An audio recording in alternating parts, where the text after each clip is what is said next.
Bismillahirrahmanirrahim. Assalamu alaikum students.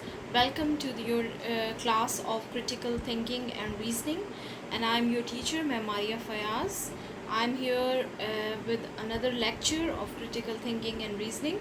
I hope आप सब ने अपनी ईद खैरियत के साथ गुजारी होगी और अब ईद के बाद दोबारा से हमारे ऑनलाइन क्लासेस का जो सिलसिला है वो शुरू हो चुका है। तो आज का जो टॉपिक हमने पढ़ना है वो है लॉजिक एंड इट्स डेफिनेशन। यानी कि आज हम पढ़ेंगे कि लॉजिक जो है वो किसको कहते हैं। चूँकि क्रिटिकल थिंकिंग और रीजनिंग में लॉजिक का एक बहुत अहम रोल है, so we have to study what is meant by logic. आप अक्सर ये कहते हुए किसी को सुनते होंगे कि इसकी बात में लॉजिक तो है, पॉइंट है। कहते हैं ना, कोई बात हो, अगर आपको किसी की कोई बात सही लगती है तो आप कहते हैं या point, you have a point, you have a logic.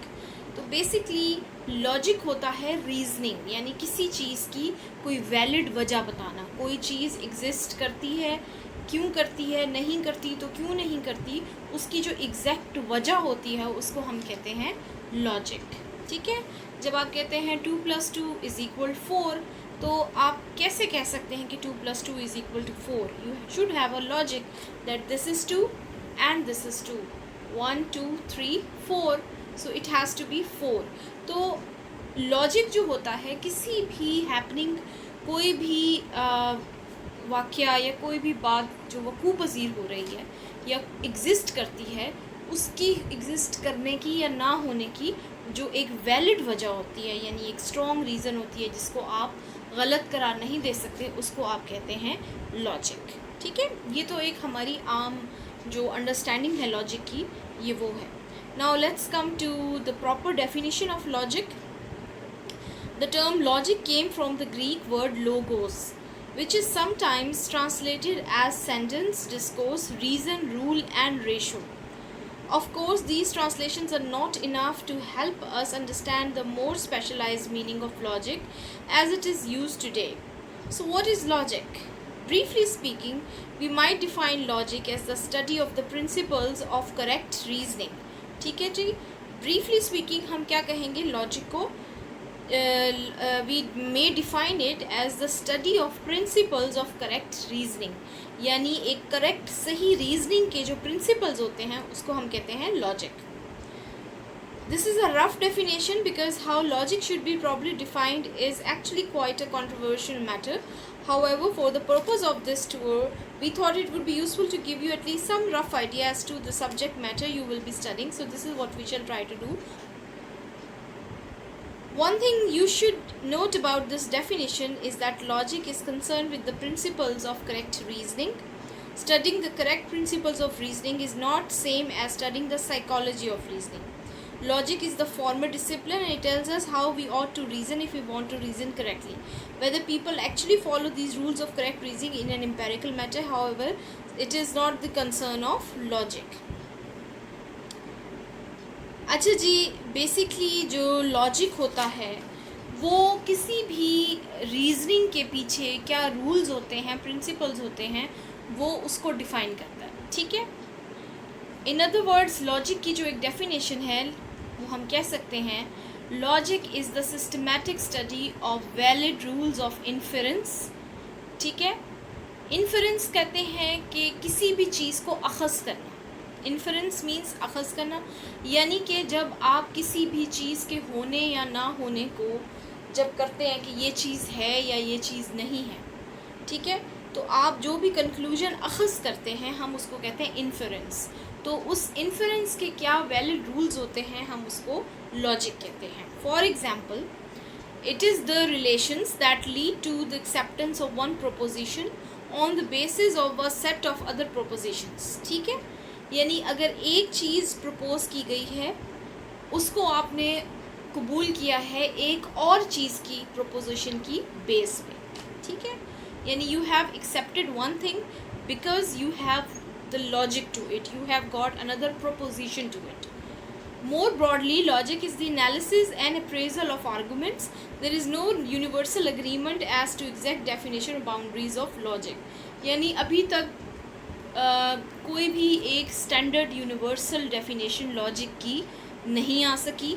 Logic को आप एक ख़ास स्टैंडर्ड वे में डिफ़ाइन नहीं करते हैं, एक यूनिवर्सल डेफिनेशन। लॉजिक की बहुत सारी डेफिनेशंस हैं। फॉर एग्ज़ाम्पल मैं आपसे कहती हूँ कि Karachi is not in India, ठीक है। Karachi is not in India, why? Because Karachi is in Pakistan, ठीक है। कराची एक शहर है और वो कहाँ पे है? इंडिया में नहीं है। अब मैं जो कह रही हूँ कि कराची इंडिया में नहीं है, तो ये मैं किस बेस पे कह रही हूँ? मेरे पास क्या पॉइंट है? मैं कैसे प्रूव कर सकती हूँ कि कराची इंडिया में नहीं है? तो मैं कैसे प्रूव कर सकती हूँ? By this information that Karachi is in Pakistan, ठीक है। चूँकि कराची पाकिस्तान में है तो ऑब्वियसली वो एक शहर जो पाकिस्तान में है वो फिर इंडिया में तो नहीं हो सकता। लॉजिक सेज दैट, तो इसलिए ये एक लॉजिक है, ठीक है। तो it is a systematic study of valid rules of inference, यानी हमने इन्फर कैसे कर लिया, या ये चीज़ हमने अखज़ कैसे कर ली, अज्यूम कैसे कर ली कि कराची इंडिया में नहीं है। ये इन्फरेंस हमारे पास कहाँ से आए? बाय दिस इंफॉर्मेशन कि Karachi actually exist in Pakistan, ठीक है। तो this is the relation that lead to the acceptance of one proposition on the basis of a set of other propositions. यानी आपके पास एक प्रोपोजिशन है, एक चीज़ आपने प्रपोज की है, आप उसको एक्सेप्ट करेंगे on the basis of other proposition. जैसे कि हमारी एक प्रोपोजिशन ये है कि कराची इज़ नॉट इन पाकिस्तान। आप इस प्रोपोजिशन को एक्सेप्ट क्यों करेंगे? जब आप इस प्रोपोजिशन को बोलेंगे कि कराची इज़ इन पाकिस्तान, ठीक है। So Karachi is not in India because it is in Pakistan. तो ये जो दूसरी प्रोपोजिशन है उसकी बेस पे पहली प्रोपोजिशन एक्सेप्ट कर ली जाएगी, ठीक है। तो इसको कहते हैं लॉजिक। अच्छा जी, यहाँ पे कुछ लॉजिक की एग्जांपल्स दी हुई हैं मज़ीद। If Tom is a philosopher then Tom is poor. Tom is a philosopher therefore Tom is poor, ठीक है। अच्छा, ये एग्जाम्पल तो खैर है। If Tarragona is in Europe then Tarragona is not in China, ठीक है। इफ़ अ कंट्री और a specific city belongs to Europe then it definitely does not belong to China. If London is in, or you can say if Eiffel Tower is in France, then Eiffel Tower is not in China. So Eiffel Tower is in France, therefore Eiffel Tower is not in China, ठीक है। तो अच्छा जी, अब आप for example आपका कोई भाई है या बहन है, फॉर एग्ज़ाम्पल आयशा और फ़ातिमा, ये दो बहनें हैं, ठीक है। आयशा बड़ी बहन है, फ़ातिमा छोटी बहन है। तो हम कह सकते हैं कि आयशा फ़ातिमा से बड़ी है, ठीक है। क्यों कह सकते हैं? हमें कैसे पता है कि आयशा फ़ातिमा से बड़ी है? क्योंकि फ़ातिमा आयशा से छोटी है, ठीक है। चूँकि फ़ातिमा छोटी है और आयशा बड़ी है, लिहाजा आयशा बड़ी बहन है, फ़ातिमा छोटी बहन है, ठीक है। और फ़ातिमा आयशा से छोटी क्यों है? क्योंकि आयशा बड़ी है। अब हमें कैसे पता कि आयशा बड़ी है कि फ़ातिमा बड़ी है? ऑब्वियसली फ़ातिमा जो है, आयशा जो है वो पहले पैदा हुई है, फ़ातिमा जो है वो बाद में पैदा हुई है। तो आयशा बड़ी है और फ़ातिमा छोटी है। ये क्या है? ये लॉजिक है। फ़ातिमा छोटी क्यों है, आयशा बड़ी क्यों है, इसका हमारे पास लॉजिक मौजूद है कि आयशा पहले पैदा हुई और फ़ातिमा आयशा के बाद पैदा हुई, ठीक है।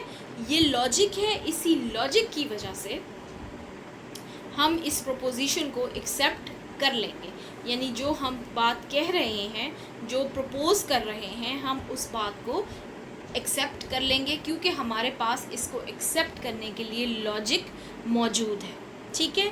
अगर आपके पास किसी भी बात के लिए लॉजिक नहीं है तो फिर उस बात को एक्सेप्ट करना जो है वो मुश्किल हो सकता है, ठीक है। तो लॉजिक का होना मतलब ये है कि मैं अगर कहूँ कि जी 2 and 2 = 5, तो क्या मैं सही हूँ? नहीं, मैं सही नहीं हूँ, क्योंकि 2 and 2 = 5 करने के लिए मेरे पास लॉजिक नहीं है। लेकिन अगर मैं कहती हूँ कि 2 and 2, 2 + 2 = 4, then yes, I do have a logic that 2 + 2 = 4, ठीक है। तो this is called logic basically. तो लॉजिक क्या है? Again I am going to repeat, logic is the systematic study of valid rules of inference, that is the relations that lead to the acceptance of one proposition on the basis of a set of other propositions. More broadly, logic is the analysis and appraisal of arguments. There is no universal agreement as to exact definition or boundaries of logic. ठीक है students, I hope आपको अच्छा जी,